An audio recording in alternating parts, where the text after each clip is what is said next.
네, 그럼 지금 이 시각 체포영장 집행을 준비하고 있는 공수처로 가보겠습니다. 대통령 관저는 군사상 비밀 장소라는 게 경호처의 방어 논리인데 법원이 발부한 체포영장에는 이 논리를 깰 수 있는 내용도 담겼다고 합니다. 취재 기자 연결하겠습니다. 조혜연 기자, 이 공수처가 발부받은 체포영장에 정확하게 어떤 내용이 담겨 있는 겁니까?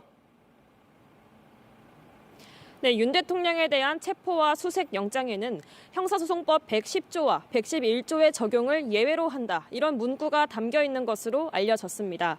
이 조항들은 군사상 또 공무상 비밀을 요하는 장소는 책임자의 승낙 없이 압수수색할 수 없다는 내용을 담고 있는데요. 그동안 경호처는 이걸 토대로 관저나 대통령실에 대한 압수수색을 막아왔습니다. 하지만 이 조항이 적용되지 않는다면 관저에 대한 진입과 또 수색을 막아설 명분이 없어지는 겁니다.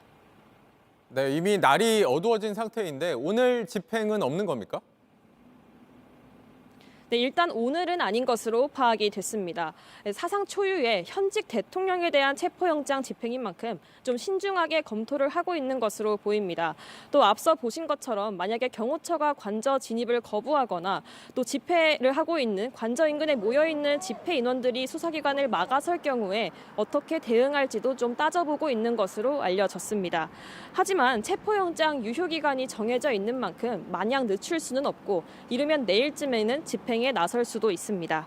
공수처는 경찰과 논의해서 기동대를 투입하는 방안도 검토하고 있습니다. 네, 또 앞서 봤지만 이 오동훈 공수처장이 법 집행은 하되 예의는 지키겠다 이렇게 말했어요. 이거 무슨 얘기일까요? 네, 현직 대통령인 만큼 체포영장을 집행하는 과정에서 어느 정도 예우를 하겠다는 것으로 풀이가 됩니다.